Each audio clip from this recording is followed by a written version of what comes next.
Okay, here's the cool thing I have to show you. This is...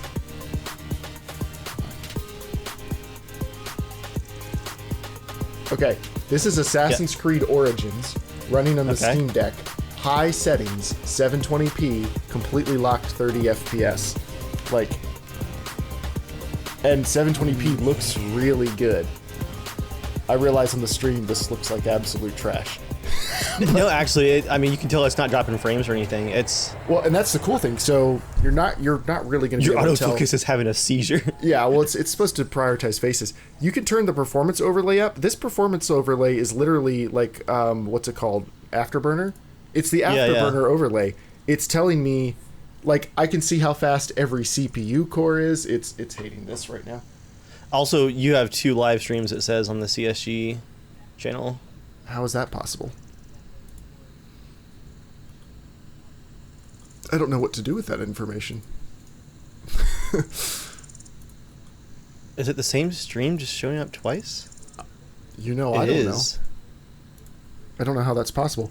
But yeah, anyway, it gives you, like, I can see how fast every CPU core is running. You can see the VRAM, how long the battery is going to last. It says it'll do an hour and a half at these settings, which makes sense because the GPU is at 100% of this speed. Like, that's really impressive. How's the heat? In my hands, feels totally fine. Like, because the warm part is in the middle. I guess we'll just start the podcast. Because I was going to definitely talk about this. The warm part's in the middle where I'm not touching, and the heat exhausts out the top here. So, like, on the sides, perfectly cool. Feels totally normal. That's awesome. This definitely feels bigger than heavier than a Switch. Like, they do not sound anything like each other, or they don't feel anything like each other. All right, I'm going to stop wasting all my battery life. Gotta save it for vacation. Exactly. I did have to hop into, like, some accessibility stuff to get this actually to run. That game, like, it would just... because you have to log into Uplay, and so it was getting hung up on, like, just a Steam spinning screen saying, like, doing nothing, basically, and I had to do some Googling and open it up and run it in compatibility mode. So it's just like the old days, compatibility mode. But then it's cool because I'm like, doop, and it goes right to sleep. Just like that. Wow. And then I can be like, doop. What's the hard drive in there? It's a SSD, obviously, but like, I got a 256 NVMe, and then but the micro SD slot is right there, so you can add up to a terabyte with micro SD. Install Warzone on it. Well, why would I do that?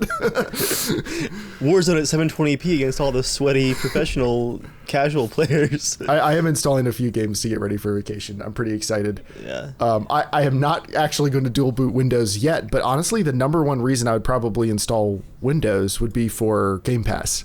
Because I was flipping through Steam and I was like, man, I want to play some stuff, but honestly, almost all of the games that I play are through Game Pass now on PC. Like, that, not all of them, but like 80% of the new games I play because they're on Xbox, they're multiplats. And if it's a Sony game, I play it on PlayStation. Yeah. So, yeah, I actually haven't bought that many Steam games lately. And ones I want to play, like Red Dead Redemption 2 is, I have on the Rockstar launcher. Like, a lot of more recent games are on different launchers and stuff. So I feel like I need to go back through my Steam wishlist and install some stuff. But I was tempted, like, I could install Ready or Not. I don't know if it would run it, but it has, like, you can set resolution scaling and stuff too. So it's not just like the native 1200 by 800 resolution. You can actually set it to then use AMD's version of DSR or, oh shoot. Scaling. Yeah. No, what's the name of the NVIDIA one? I should know this. Not RTX. I can't think of it. DLSS. Ooh, there it is. Man, we are a great... Quick Game Pass segue here. Yeah. I'll make this a news item too. Sniper Elite 5 is coming out next week, I want to say. And I've always loved those games, but Joel betrayed us all and sold his PC, and we never got to finish Sniper Elite 4 because it was taking us forever to get through it, as we do. Discovered that 5 is cross-platform. Okay. And is on Game Pass day one. Oh, I thought you were going to be real pumped. You're about to give me a code, and we were gonna play it together. But that also sounds fun. Yeah, you could definitely play it with Joel. Who's not here, but I already shared that exciting news with him, my Sniper Elite bro. You would be my hunt bro if you would ever play again. If I would ever play anything again. I wanted to be your Total War bro. How's the campaign going, bro? I still get questions about it. I saved my save game and all my settings from Attila. It's still on my hard drive. I'm sure mine is too. Yeah, I don't get rid of the save games, and I'm still on the same Windows install. So I'm sure I've still got Jeremiah, please. Since I added more RAM, it's running great. I don't get any hitching anymore. I have no issues. Yeah, it turns out all of my hitching went away when I replaced my dying boot drive. Yeah, my computer feels incredible now. It's so good. Yeah, so if I installed Windows, it would really just be for Game Pass to do Xbox games, which people have done, and apparently that doesn't perform super well. Like, you could use it to play some stuff, but the performance is going to be not nearly as good as like native Proton, which makes sense. Makes sense, yeah. Yeah, I'm gonna, I'll play it a bunch and I'll report back. I finished work and had like 25 minutes before dinner, so that's all I've done is I played 10 minutes of the Witcher Thronebreaker game, and then save it for vacation. Yeah, and then I tried to get Batman Arkham City running, but I think it had another compatibility problem I just didn't have time to diagnose. Because it's nice when you first set it up, it takes you right to your Works on Steam Deck part of your Steam library, but they have Great on Deck, and then they have Will Run on Deck, and when you open it up, it tells you like, hey, you'll need to use an on-screen keyboard, it'll flash warnings, but it'll still play whatever. And then some of those, like all the Ubisoft ones, still didn't work. I had to Google them and learn that you have to like put them in compatibility modes and stuff to get Uplay working. That's the main problem. Once the game runs, the game's fine. While we're on the subject of Steam Deck, can we speak just for a moment about the consumerism of you sitting in front of your gaming computer equipped with an RTX 3090 and talking about getting compatibility mode going for your Steam Deck games? But I can play over here now. As you sit in your chair, look, I got Assassin's Creed running. That does feel, yeah. That's a Joel moment there where he's like, sure, I own Skyrim on 5 platforms, but now I can play it on this phone too. But I'll have you know, I was also I was laying on the couch and playing it and having a great time. So you do have me wondering if that would help me get through some of my Steam backlog. All the times that I'm just supervising my kid and make sure he doesn't set himself on fire or something. Right. But I'm not sitting at my desk in the office. Well, the problem I always have, by the way, Joel and James aren't coming, guys. Joel is dying because he is a new dad, and it turns out that's a hard job. That's what the other 3 hosts keep telling me. And James is sick, also probably because he has kids. Because of the kids. Yeah. Kids, universally a mistake. All right, so anyway, this is the Casual Shenanigans Gaming Podcast, a podcast all about the irreverent love of gaming, and more recently, diapers and late-night feedings. For the hosts or the kids, no one knows. So, I'm one of your hosts, Jeremiah, and tonight I am joined by the Ranger. The diapers all depend on how much sleep we get. That's true. Okay, so back to Steam Deck. Yeah, so the problem with the Switch, we got an OLED Switch. You guys very kindly, for anyone who doesn't know the story, at the end of the podcast back in 2018, the other guys bought me a Switch as a thank you for like doing all the editing and stuff for the podcast over the years, and generally just working the hardest and being the best out of everybody. And then as soon as I got home, I told my wife, hey, have you heard of this Zelda Breath of the Wild game? And then she played about 200 hours from that point on. Like, that's normally when she gets into a game, it's like a year and a half in between each time, and then it's just straight into the veins. Like, this is all I will play now. So she loved Breath of the Wild. I never really got into it. The screen was a little bit too small. It just wasn't that great of a gaming experience for me. Now, I played Joel's OLED Switch when we were on vacation this past fall, and I was really impressed with how much better the screen looked. It was bigger. Obviously, OLED screens look amazing, and I was like, huh. So we got the opportunity to buy an OLED Switch at MSRP. I was able to find one for sale, and we picked one up and then sold our Switch to, it worked out. We were being selfless. A friend of ours was trying to get his wife a Switch for Christmas, so we were like, look, we'll make it work for you. we need to go ahead and just get us an OLED one. So we got an OLED one, and I was all excited. I'm like, all right, I'm going to play a handheld. I'm going to get used to it before my Steam Deck comes, because I got on the list last July, I think, for the Steam Deck. So I used to how the deck felt in your hands. Exactly. Yeah. Nothing like that. And then so I wanted to buy a game, and I looked, and almost all the games I'd want to play are multi-platform, and I've already played them on a better system. So I bought Dead Cells, which is like a side-scrolling indie game, and it turns out I still don't like side-scrolling platformers. Never have, never will. So I really just haven't been playing the Switch, and that's what part of me makes me nervous with the Steam Deck is like, there's a lot of indie games and stuff I've never played, because I don't want to sit in front of my computer and do a side-scrolling game or something. I know that sounds stupid. Sure, I just don't enjoy it. It does. Yeah. So I'm hoping I can actually work through some of my Steam backlog, and then all the games like I bought for the Potato Masher that I played 8 hours of for a review. I'm installing Shadow of the Tomb Raider, some of the Batman games. Like, there's a lot of good games I know that I've only played a little bit of, and that's why I want to try like Batman, Assassin's Creed, other stuff that I know are good games, and I don't care if it takes me a year to beat them. I'm just going to put them on there, so when I want to have enough stuff on the Steam Deck that if I'm in the mood to go racing or a puzzle game, or I'm even going to try like Tropico or City Skylines. I have no idea how I'm going to play that. Yeah, I don't know about that one. It's got the little mouse pad things. I don't know. We'll see. I'm going to try some stuff, but like I want to have enough stuff on it that whatever I'm in the mood for when I'm just chilling on the couch or something, I can do that, because I just don't think it's ever going to be the Switch.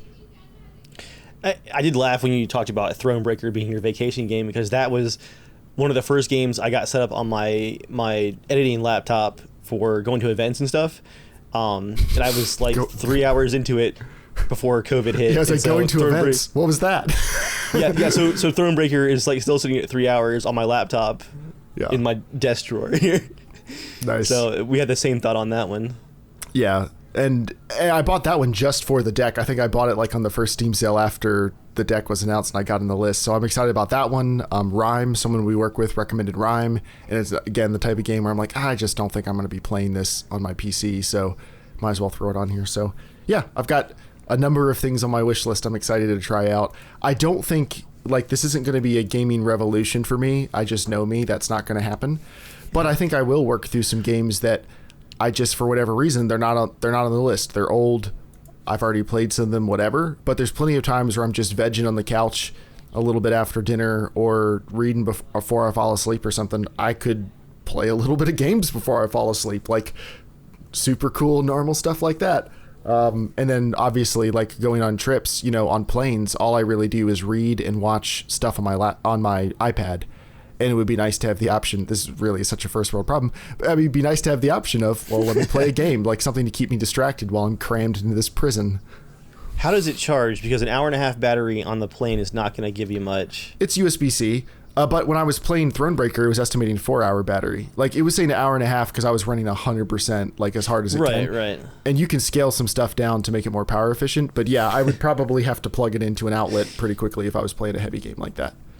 I'm just imagining a plane with half the people with Steam Decks all trying to charge over USB-C with the current fuel prices. All the cabin lights are flickering. They're charging you per minute for the USB port on the plane. Yeah. So yeah, I'm excited. I'm excited to try it out. I knew buying it, it's a little bit like Joel buying the first gen VR headset. You're not assuming that this is going to be an incredible experience as much as you're thinking this is going to be an interesting way to see a new experience. Yeah, a new experience. Are we actually getting to the point where a handheld PC is possible? And I know I was making jokes earlier about installing Windows on it and stuff to install work. I actually want to try that because it is tablet fast, and it supposedly, I think it can do video out through that USB-C port, I think. And if it can do that, like, it would be kind of cool to have a backup computer. If for no other reason, then I can use it to remote into my computer at home if I need to get something or do something. Like, I kind of view it as having the iPad of, like, in a pinch, I can do actual computer stuff with this. The difference is I can actually do actual computer stuff because it's an actual computer. I'd have to bring a Bluetooth keyboard and mouse, so it's not like a perfect system, but I don't know. Yeah, I'm excited. I'd say bring it tomorrow to the work event, but 97 degrees in the sun sounds like a terrible way to try it out. Yeah, I don't think anyone's going to be, my hands are just going to be dripping all over it the entire time. Yeah. I'll be sweating enough with all the free food. You'll be sweaty in line looking like, oh, that stack of food's getting smaller. The sunburn slowly sinking in. Did you come to the event last summer that was just for our department? It was the bowling one, right? Yeah. Yeah, that was a lot of fun. Did you stay late enough to take home a lot of barbecue? I did not. Okay, as they got closer to the end, we started realizing, like, this is just too much barbecue, too many meats, you know? And I did take some home, actually. You did? Yeah, okay. Never mind. Yeah. And then I think a couple enterprising people, we were like, all right, now let's go get some of those ice cream sandwiches to give away. There's a local ice cream sandwich truck in town. We're not talking like one of those crummy, whatever they're called. Creepy clown cars? Yeah, we're not one of those. This is like a boutique $5 ice cream sandwich ice cream truck. And we had gotten all those for this work event. Exactly. Yeah, we have money to burn. And but somebody had made off with a lot of them by that point. I don't know who was grabbing handfuls on the way out the door, but people cleaned them out. Because I was all excited, like, I'm going to bring one home to my wife right after I stay and help clean up, and that didn't happen. Someone who went for the ice cream first. Yeah. Smart. Yeah. But it's going to be a time. I guess we're pretty much into what are we playing this week. What I've been playing for the last hour and a half is 20 minutes on my Steam Deck. I've also been playing Elden Ring. Dave, I want you to... there's so many good things in Elden Ring I want you to experience. And I'm not judging. I forgot I owned a PS4 again. Yeah, I understand. I would like to just carry you through all the boss fights. You'll do the just the story mode. Like, I want to give you the just the story mode experience for Elden Ring. Jeremiah's my easy mode button. I've leveled up my great swords to where I can do this thing where I call up a lightning storm that sucks everybody towards me, and then I slam them on the ground and kill everyone. And you can do that a lot. Suck and slam. Oh, the old suck and slam. The old suck and slam. Shane, get the chat bot. But you can do that, but I've leveled up the swords to the point where I can break every enemy's poise like immediately. Like, I can stagger everything short of a boss in pretty much the first try. You're typing that into the chat so we don't forget it, aren't you? No, I was replying to a comment. Okay. It's going to be really tempting just name this podcast the old suck and slam. Oh, man. And then in parentheses, I got my Steam Deck. I don't even know why that's funny. It just is. It's because it's just so very vague. Yeah. But anyway, I feel like I'm pretty close to the end of Elden Ring. I'm getting there. I'm at like 60 some hours. Joel said to tell everybody that he's still playing it. He's at 235 hours. He also wanted me to add a note about how his work performance definitely hasn't suffered. I don't know if I can agree to that, but yeah, 235 hours. But he's too busy with his child to come do the podcast tonight. That's fine. He's probably just sleeping at this point. Yeah. Yeah, I'm sorry, buddy. I hope this podcast helps you fall asleep. I still remember that stage when Micah was like 3 or 4 months old, and he was starting to sleep. Like, it went from 2 and 3 hour bursts of sleep where you have to feed him constantly to like, oh, he might sleep for 5 or 6 hours, maybe even 7 or 8 if we have like a really good night. That's when I started on the melatonin gummies, because if he fell asleep, I'd watch for like 20 minutes and I'm like, I think this is gonna be a long one. I'd be like, pop the gummies, I'm going down. Like, when he sleeps, I sleep. Let's do this. So I remember that in the trenches time. These days, Micah is very hard to wake up. He loves to sleep. He went for like 12 hours one night last week, and we like sat him up on the couch to wake him up. Like, picked him up out of bed, sat him on the couch, and he was doing this like, buddy, you can't just. You're not a teenager yet. Like, you gotta wait for that kind of.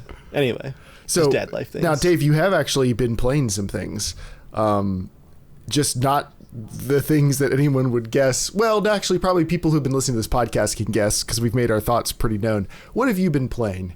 What have you not been playing? For 2042, I've been recording a couple hours of B-roll footage once every month and a half, and then I use that to do a couple videos to do news updates. Boy, we'll talk more about that in the news section, though. Okay. What I've actually been playing, I have not been playing Elden Ring because I got super hooked on Hunt Showdown again. I went all in this time. There was a timed event, so I played something like 60 hours in 3 weeks, which is insane for me. The game's always been good, but we came in at like a really, really good time content-wise. They got weapon loadouts where you can like save your favorite loadouts in November. The new map came out last July, so there's a third map now with a fourth boss. There's a ton of new enemy types. Like, all the stuff that we've been waiting on for Hunt, just having more content, is all there, along with so much quality of life improvements that like the game is just so polished now, except for the servers. The servers do struggle a bit, and they had some attacks during that event back in April too, which is, why is that always the case? Because we can't have nice things. Yeah. Like, I don't know, but yeah, I've gotten really hooked on Hunt Showdown. It's always been an incredible game, but like I said, it just finally hit that content peak. Where there's so much to do. Like, we're just having tons of fun trying out all the different guns and loadouts and slowly learning the maps and strategies and whatnot. So that has been a lot of fun. But that's what happened to Elden Ring.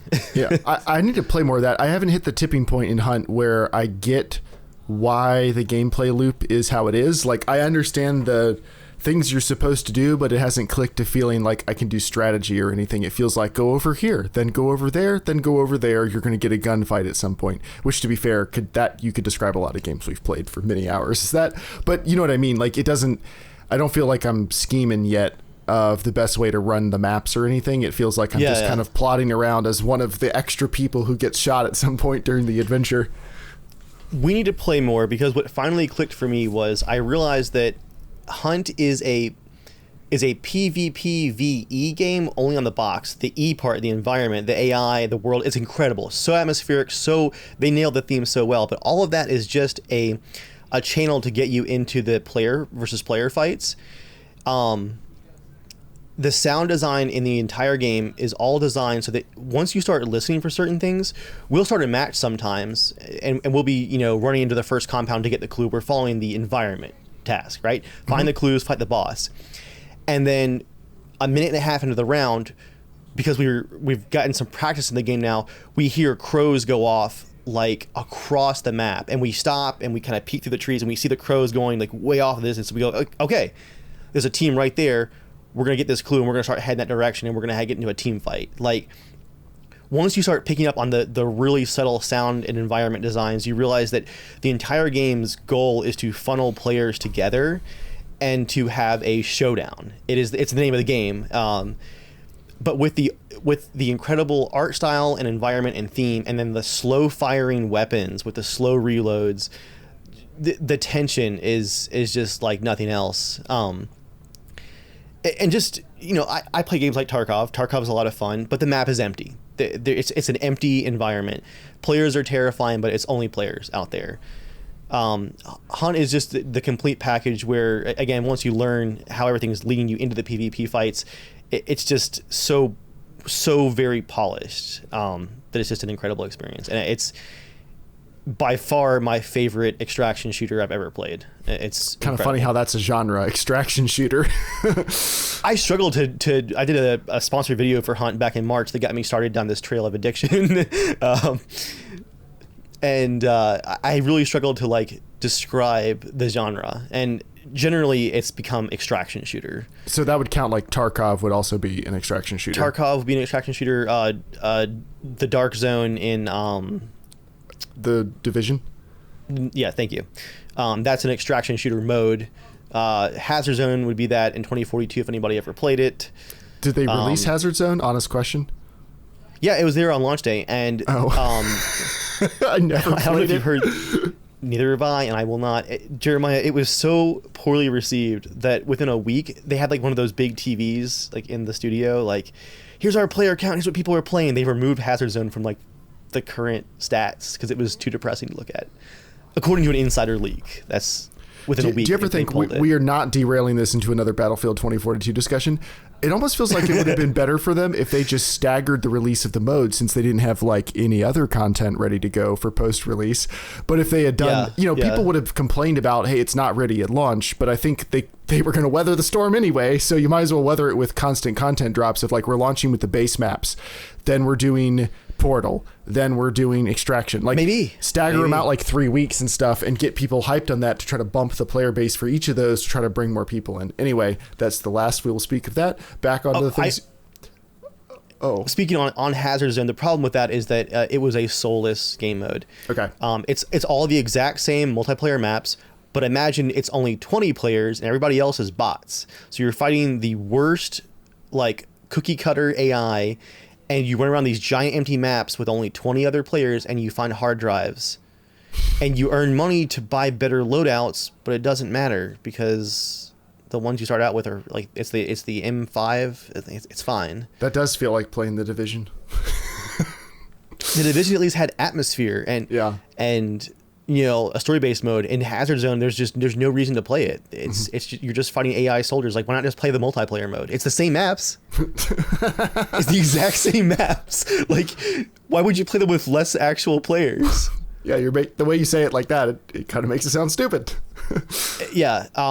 Again, Hunt, in Tarkov, it's the how expensive the gear is. And like you have to unlock the different traders to get better gear, and killing a good player and taking their amazing guns with all the attachments is like really exciting and tension inducing. And in Hunt, the whole environment comes together. It feels like a single player game with that extraction and danger added into it. Done right, basically. But yeah, besides that, man, yeah, I could talk about Hunt Showdown all night, but I will. We'll play more so we can talk about it more. Yeah, I would like to play more. Like, I know I say that and it sounds like empty, hollow promises, but I do actually want to play more of it. I've enjoyed it when I've played it. It's just been so infrequent that I feel like I'm an anchor on the team. And then there was the time I was mildly inebriated because I forgot we were playing that night, and that really wasn't helpful. Like, I don't think I've had like a good proper. And I feel like it's only been a few weeks. It's probably been like a month and a half, 2 months since I played it. So yeah, consider this a rain check for I'm down to play. Let's do it. What else you been playing? Just like we're gonna play some more World of Warships any day now. Definitely gonna happen. Why? I mean, is the check here yet, or? I just want to play with my buds. Me too. Me too. Play Elden Ring. Yeah, man alive. I need to. Well, see, if I play Elden Ring with you, the problem with that is I have to stop listening to podcasts while I play it, which I have been doing. Don't remind me that you do that. That bothers me so much. That really bothers me. You know, I will not play a game because there's too much ambient noise in the house, and I can't. Okay, so this will really bother you. Do you know Alex, who we work with? Alex, I don't think so. Actually, has gone racing. He roommates John's former roommate. Giancarlo's former roommate.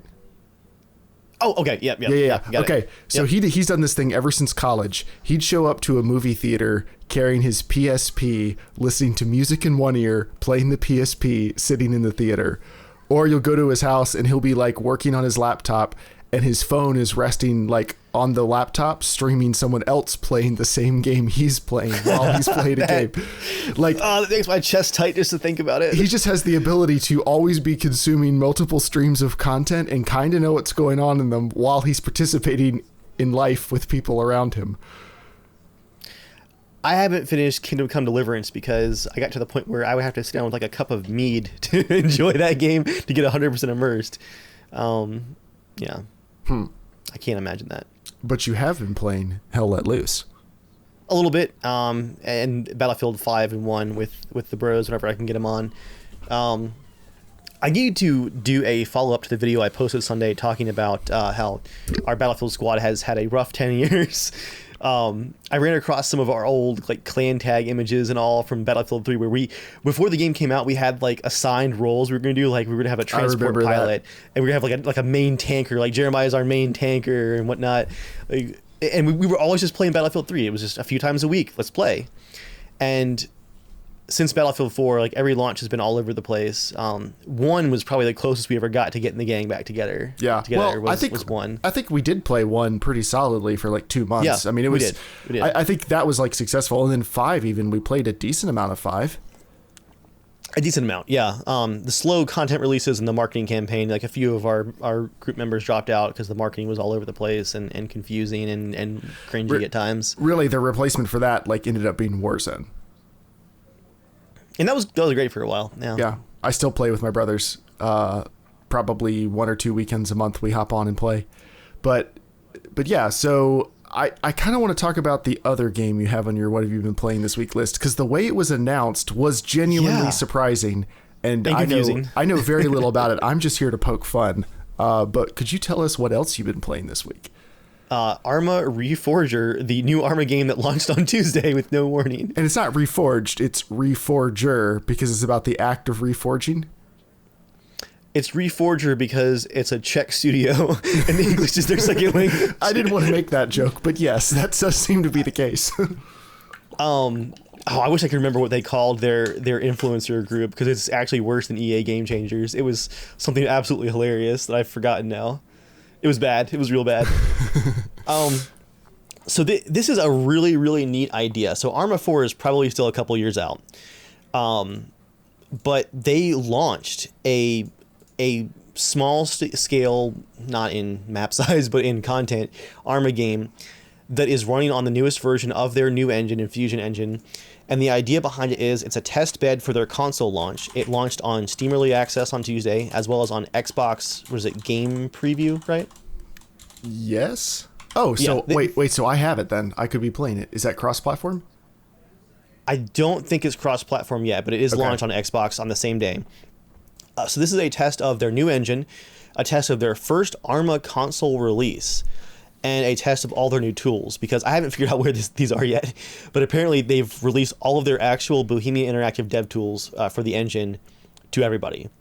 They've written all new tools for the engine, the new engine, and they look like Unreal 5's tools. Mm-hmm. Their modeling, importer, exporter, their map designer, like making a terrain in Real Virtuality engine, the old engine, involved a tool that I'm pretty sure was compiled in like late 1996.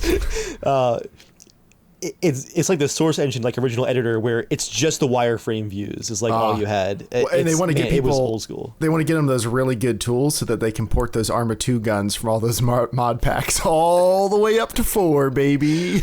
One of the first things I said when we got into a Humvee in Arma Reforger, I almost said Reforged, Reforger, was I'm like, man, this isn't the Arma 2 Humvee that I've been staring at for the last 15 years.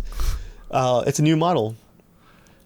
Yeah, so the idea, I'm filling in for the audience here, asking leading questions. Please. So the idea is they're not ready to launch Arma 4. They, instead of doing Arma 3 early access, this is kind of Arma 4 early access, but with just the Cold War, which my understanding is Arma 4 is probably going to feature everything just like the previous ones. But this is Cold War, smaller maps, smaller scale stuff. They just want to make sure it all works before they actually release Arma 4, which will probably be early access as well. Yeah. Okay. Basically it, yeah. And we don't know the theme for Arma 4 yet. I would, if they go back to the original Cold War setting of Operation Flashpoint as well, I think that's just one of the most interesting times of warfare and most balanced, like Op 4 versus Blue 4, technology-wise. I think it's one of the best settings for a game like Arma. Technology was, you had radios, you had air support. It's modern warfare, but still low tech. Like we weren't at drone warfare and satellite usage for everything yet. Mm-hmm. I'm trying to kind of gather my thoughts here on Reforger. I'm working on a video finally for it, having played about 4 hours now with a couple different groups online. It is incredibly exciting, the amount of stuff that is just integrated into the engine and into the game. With Arma 3, you had a core group of mods that everyone used. The radio mods, the vehicle packs, usually like the player interaction and motion, hand signals, climbing on stuff, jumping. A lot of that stuff, everyone would just use those mods as default. And here in Reforger, the radios and all are built in, and it works in the engine. You don't have to have a TeamSpeak plugin. The radios don't reset constantly, but they have all the realistic radio effects that to me was one of the most immersive things about all the mods we use in Arma, where how well the radios worked when they were working. The different sets where, the guy with the backpack radio, has a longer range over the mountains and through the forest, and it gets all crackly at distance still. And then you have your little handhelds that all the troops are carrying. And then you have even like different civilian radios you can pick up. All that works seamlessly. It's built into the engine. It just works. Which I made this joke already, but I have to make it on the podcast. So on the one hand, yes, I'd be excited by the same thing. I get why it's such a big deal that it's built in, because, you know, we've used TFAR, and oh my gosh, just getting TFAR working. We were paying $7 a month for TeamSpeak for years, really, just so that we could use TFAR. TFAR, yep. But the idea that you have to like be so excited that the 4th version of a military sim game has radios in it now that work is a little bit silly. Like, well, do you remember Arma 3 had radios, had voice communication built in, but it had none of the in-world effects added to it, and that's what was missing. Yeah. Right, it wasn't like an actual good radio experience in a milsim game that simulates all kinds of stupid stuff, and they didn't simulate it was just radios. Team chat is all it was. Right, they simulate like there's butterflies flapping their wings and it's humid, so how will that affect the bullets? Also, your performance is terrible, but they can't add a working radio. Like, it's like, come on, guys. Yeah. The graphics, you know, they look like modern day Z graphics. They don't look as good as I would be hoping for Arma 4. I mean, Arma 2 to Arma 3 was a giant leap, and this is coming out with a much larger gap in between. I realize they've been through a very long journey to get to the Infusion engine. I'm not trying to kick them while they're down. It doesn't feel like the graphics are very cutting edge. I was excited to see that the vistas still felt like real virtuality, because the best part of that engine was always the terrain sim aspect of it. It's not going to look like, you know, Stalker 2 10 meters in front of you as far as visual clarity goes. Real virtuality was always about the ability to have a soldier on the ground with his rifle in a multiplayer match doing a scenario, and someone's flying a plane literally 30 kilometers away on the same map, and with the atmospheric haze and the distant tree rendering, you have real, actual dense forest and mountains and villages with interiors, and all of this different stuff, environment-wise, is just working together. And again, it's not the fidelity, it's the scale and how real the rendering looks. In Reforger, the up-close visuals look, I'd say, noticeably better than Arma 3 in certain areas, and at least as good as Arma 3 in others. One of the things that Chris and I noticed playing some long matches last night was that one of the limitations of real virtuality, which was you had these dense forests look amazing, but at far distance, all the shadows were just gone. You had the plane simulator tree effect, where it was just a bunch of flat trees that had no shadows. They've somehow actually found a way, when you're making a map, to simulate the shadows of the forest at distance. Which, that alone, to me, makes the terrains feel wildly better, because at distance, objects have some kind of shadow effect where they don't look like they're floating anymore. And it was a lot harder to spot enemies in distant forest, because you didn't have these very obvious no-shadowed forests with little figures running through them. It was actually dark in the forest. And I'm not even sure how they pulled that off, but it looks so good, while retaining the scale of real virtuality. So it's stuff like that. It's iterative improvements to get excited about. I kind of want to check it out, but I don't really want to spend $30. Come over, and that's where I'm going to caution people. There is not $30 of content in this game. There's barely $15 of content in this game, in my opinion. And is that going to go towards your purchase of Arma 4? Is it going to be an upgrade for Reforger people? No, it is not.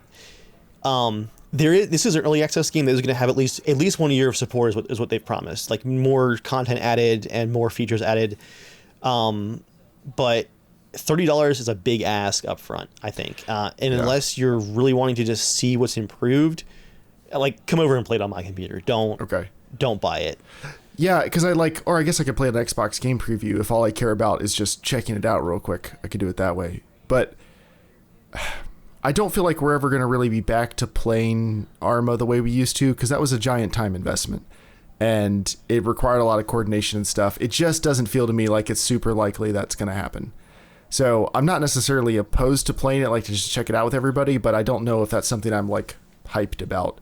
It looks like they've definitely made improvements, but also like I'm a lot more about just having fun when I play now, and Arma obviously is not the game you think of when you're thinking of like easy, accessible, jump in, jump out fun. like we joined a Milsim server last night, and we stood in line for almost 45 minutes getting set up. Right. I'll give them credit, though. It was a group of completely random people, and within 45 minutes, the game master had built a scenario for us, and when I left 2 hours after that 45-minute wait, they still had the mission going, and people were still rocking and rolling, like really enjoying it. They were doing a great job doing the game master with a bunch of randoms, and that's impressive. Which is awesome, but like when we're trying to connect and play games, it's just impressive we can hop on and play like a round or two of Ready or Not or Hunt Showdown or something. I just don't see 2.5 hour, 3 hour Arma stuff happening. And that's just on the fly mission creation too. Like, if I can't imagine going back to me spending 20 hours making a scenario for us to play for a couple hours. Yeah, well, okay, let's be honest. You really enjoyed doing that. No one was asking you to spend 20 hours on those. If only I still had the time. Dave was like, our story begins in the year. I still have my Google Doc with all the unfinished missions. From the Alistair campaign? Yeah. Nice. It's along with our Attila campaign. And our young man hopes and dreams. I am impressed that they announced it and then dropped it like same day. That was a really baller way to be like, hey, get you hyped for the future of Arma. Because I figured when they've been teasing for, a week or two, that there was going to be a presentation about the future of Arma. You assume it's going to be like an E3 style, here's a hype video, but knowing them, it'll be like not super hype because they don't have a lot of hype people at that company, but there'd be a hype video of like helicopters sitting there or something. And then they'd be teasing like, we're working on the next Arma game, show some stills, show some in-game footage, just basically get everyone like, hey, Arma's not dead. And instead they were like, here's what we're doing. Here's our approach. By the way, you can go buy it today. And that's a really great approach, I think. That I'm sure that got more people excited to just like pull the trigger than they metaphorically and literally than they would have been if it was like, this is going to be in 4 months or something. And it hit the Steam bestsellers list on launch day. Dude, I'm sure. Which is pretty cool. Yeah. If someone wants to buy it for me, I'll see if it runs in Steam Deck. Actually, no. Can I just do Steam Family sharing with you, and I could try to install it and play it off Steam Deck? No, because Steam disconnects it every week now because I don't feel like that's ever Netflix, worked that they well. hate us. Nice. The two more impressions I'll give from Arma Reforged it's so hard to remember that. The two things that caught me by surprise were the frame rate. Again, we played a mission with 32 randoms, and the commander was spawning in multiple platoon level elements of enemies with bases built for them. And my frame rate never dipped below 70 with every graphic setting cranked to max. And that was one of those things that I didn't appreciate until after a fight, I was like, wait, like that all it didn't run really like garbage the whole time. Yeah. And for this engine to still feel like again, the best parts are real virtuality, the modability, and the scale of the environment, and for that frame rate to maintain in a custom scenario, without all their scripts to help clean things up. Mm-hmm. There was like piles of magazines and dead bodies everywhere. People were like stripping down their gear and leaving it everywhere like everyone always does. And the mission was just chugging along great. And while some of the servers are struggling, like connecting to certain game modes, like I actually can't play one of their large game modes. Like I can't connect to any of those servers right now. That's some kind of firewall glitch or something. The Milsim game we joined, I was in that server for 3.5 hours and it just worked. Nice. The radios always worked. The Zeus commander was spawning things in. Everything was just working well, and that's impressive. It is the most polished Arma experience, despite the small content scale that I've ever seen out of the box, and that's really exciting as a development platform. The other thing that really caught me by surprise were the vehicles have such improved physics that I did like a triple take when I first drove the vehicles. Did you watch the clip I posted in the chat, Jeremiah? Yeah, you drove down to the beach and you were like bouncing over some rocks and stuff, and like it didn't look great, but it's not like old Arma where like you'd hit a rock and then the vehicle is suddenly slowly turning and flipping over and everything. Like it still looked like crappy vehicle physics, but it looked like there were actually vehicle physics and you weren't going to be scared for your life the whole time you were driving over there. Like it looked like it was working fine. Yes, it no longer feels like vehicles are glued to the terrain in a simulator style. It's not spin tires, but it's got just enough physics that it to me, it didn't feel like Arma at all in a good way. So that was a really nice surprise. I think those were the two main impressions I walked away from. Sorry, there was one more. Streamlining. There's been a lot of complaints from the community about the HUD being streamlined. Oh, it's consoleized and whatnot. They've just forgotten what a streamlined HUD looks like. It's really good. It needs more work. Obviously, there's things missing. There's keybinds you can't do. Some of the inventory doesn't quite make sense, but there's no more scroll menu at all. It's completely gone. It's gone.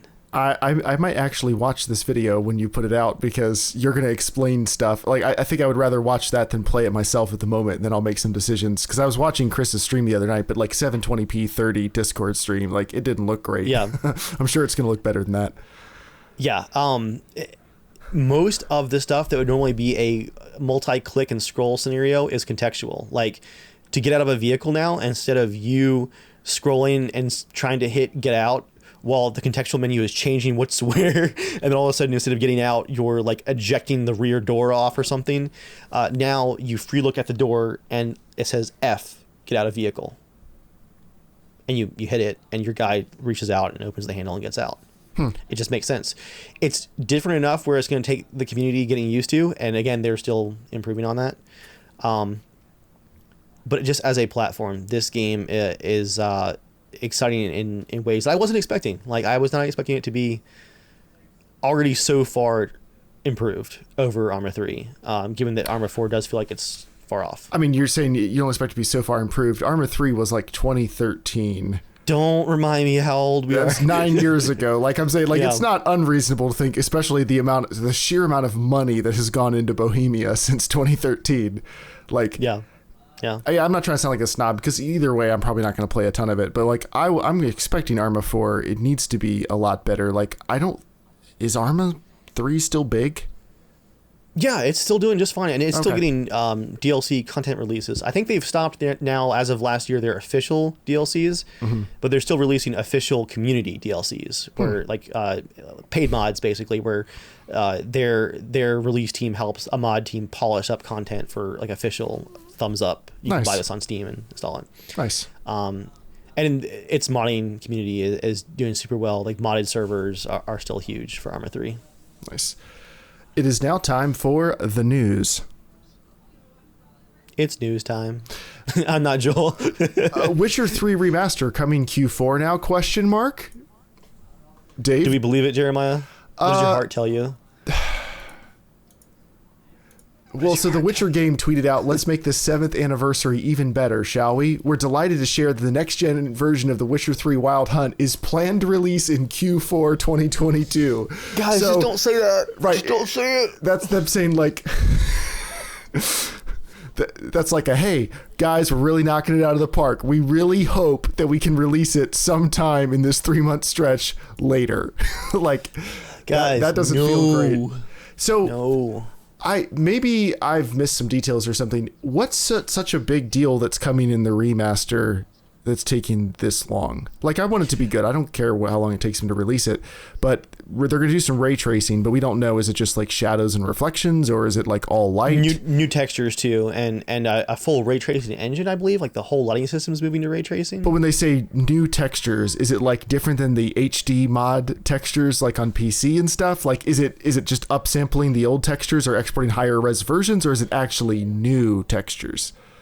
I believe it's higher versions of the original source textures, because the original game had some pretty low res textures. But that's Yeah. what I was going to actually mention. Was I think a lot of the people who are really excited about this are the console players who don't have a next gen version yet, and on PC we have the mods. Right. I am looking forward to ray tracing though, because with my card now I can play the game at 6K, 60 FPS, maxed out. It looks pretty good. But yeah. I'm almost all the way done with my second playthrough. I think I mentioned a few podcasts ago, so like 6 months, that I'm just saving like the last 5 or 6 hours or so just to make sure that I can play it with this new version. But yeah, I don't know. I don't care. Not in a bad way. I mean, obviously, you and I love The Witcher 3. We don't have to justify that. Yeah. But whenever they release it, like, yeah, I'm expecting it's going to be just a little update. It feels like they're talking about it like it's a game, not like it's a patch for a game that's 7 years old. The hype is a little odd. Now, they did say that there are DLCs coming with it. Now, and also DLCs related to the show are coming with it too. So to me, that sounds like you're going to get some new armors and swords, and maybe a side quest or something. I'm worried people are hyping it up too much, thinking it's going to be like another Toussaint all of a sudden to explore. Like, guys, that's not happening. If they did, that would be pretty baller. But yeah, I don't think there's any chance that's happening, which sucks for CD Projekt Red, because if it was 6 years ago, we'd be talking about it like, oh man, I can't believe what they have in store for us. And now it's kind of like, just don't screw it up, guys. Like, it's a patch. How hard could it be? But Jeremiah, I'll be pre-ordering Witcher 4 so hard that I'm going to break the sound barrier. Obviously, all of us will. If they come out with, like, you know, our favorite types of bands do, where they have a new album coming out and they release a bunch of merch and you can get like a bundle. If they do that for The Witcher 4, I'd be like, Let's be honest here. CDPR could deliver me like a steaming cow pie in a box for Witcher 4, and I'd still be like, well, I still have Witcher 3, so thanks. Appreciate you. All right, Dave, this next news item is also from you. I'm excited to hear you talk about this. Battlefield 2042 had a patch this week. It's supposed to be a small patch, a little hot fix some bugs. Mainly added some new bugs. There is micro stutter now on all platforms. They're working on a hotfix that actually might be out by the end of the week, which is impressive for DICE. And they're communicating that on their official. Do you remember, Jeremiah? They made a game like live service update Twitter account. No, to like I didn't follow back that. in November. Yeah, I don't care about that. They made like all right, guys, the game's out. Here's like our dev announcement Twitter.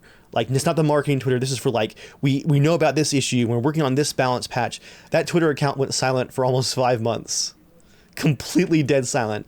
But they're actually using it again as of last week, multiple times a week. So I think they finally got some marketing clearance to like provide some more finer details. Like, oh, guys, we see the micro stutter issue and we're working on it. It might have a patch out, a hotfix in like a few days. But I just had to remind everybody that for 5 months, that special Twitter account went completely silent. Also, they removed 128 player breakthrough from the game entirely, which was the worst mode in the game. Was breakthrough like Rush? It sounds like Rush. Rush, yeah. Okay. Rush, but not.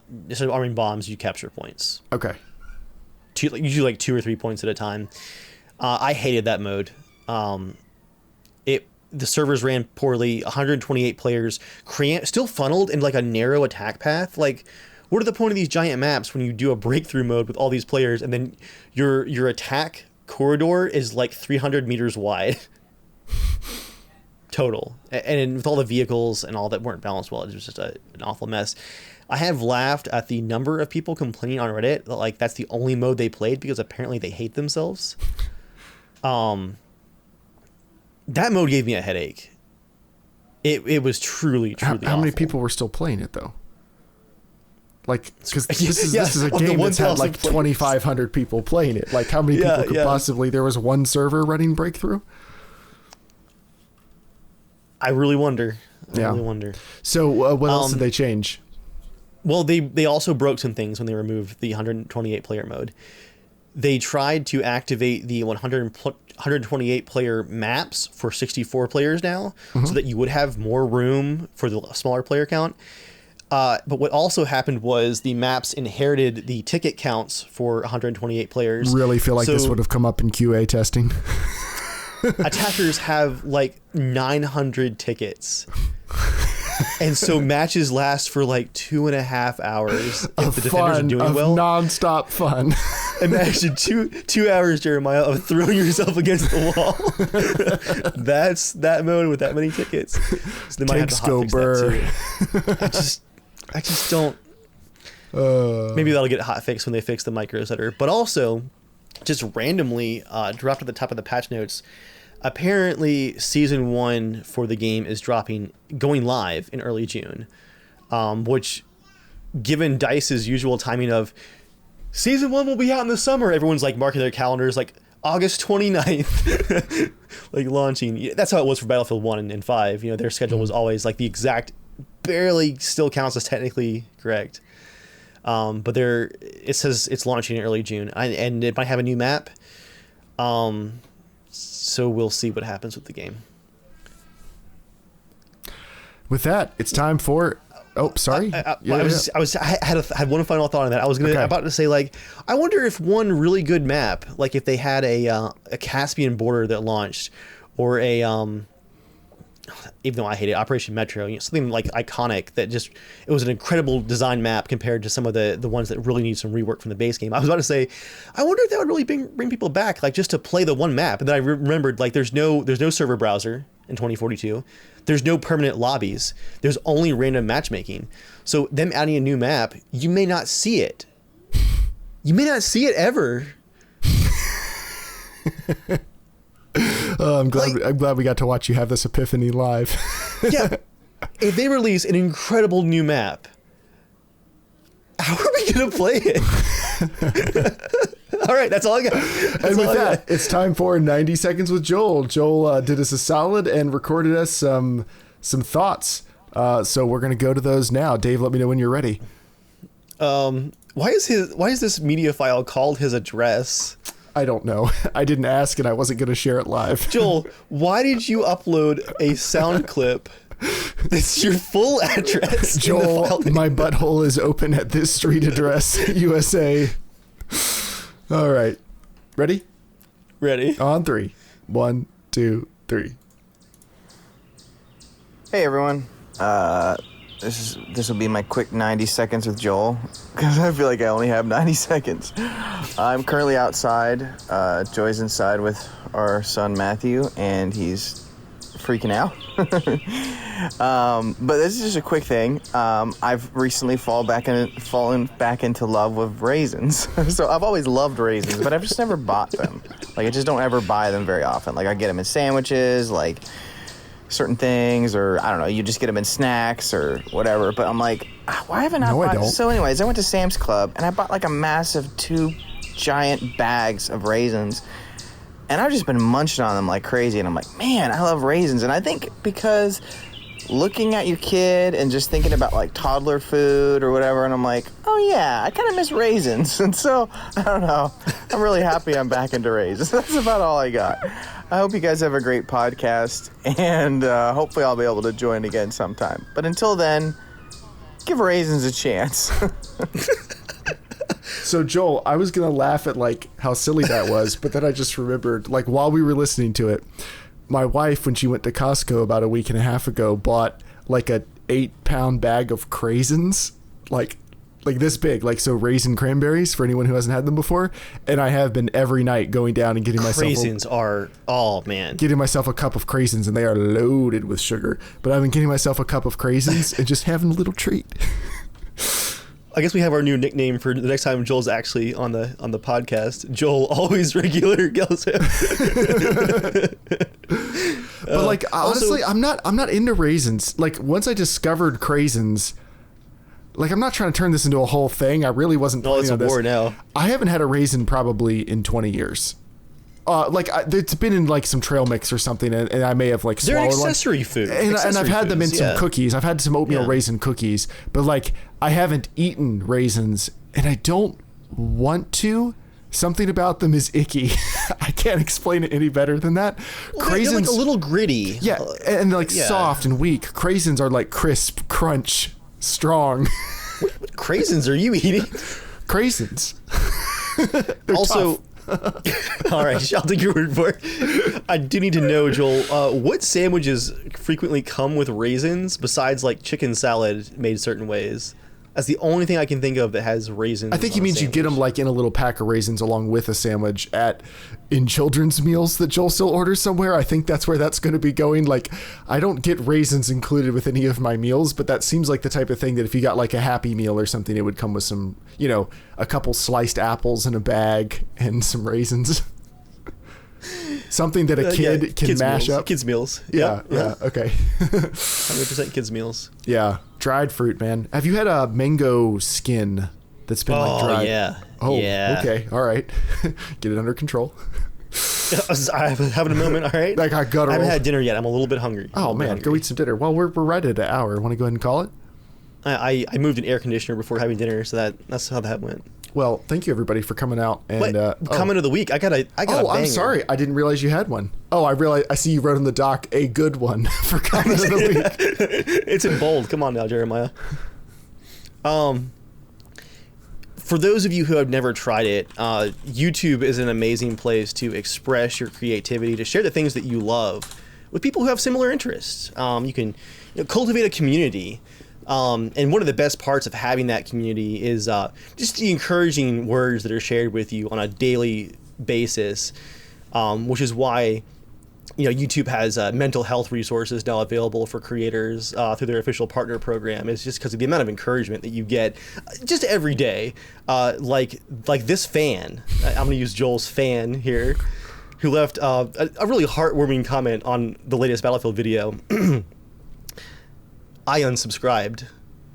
Maybe be more likable. What is that? And that's our even comment mean? of the week. Oh, that's a good one. Yeah, that's a good one. Some encouraging words from the YouTube community. Well, thank you everybody for coming out and being a part of the show. If we liked you more, we'd be here more often, but alas, I'd say once per month is probably what you should bank on. I downgraded our Libsyn subscription. Nice. But no, we appreciate all of you who come out to listen to the show each time that we still make it. We'll keep doing this as long as we want to. But thank you everybody for being a part of the show. Go check out that Arma video on Dave's channel. I'm actually going to do it, and unlike the times when I say that, I at some point in the next 3 months, Dave will be releasing an Arma Reforger video, and I'm going to go watch it, and you should too. But until next time, stay casual.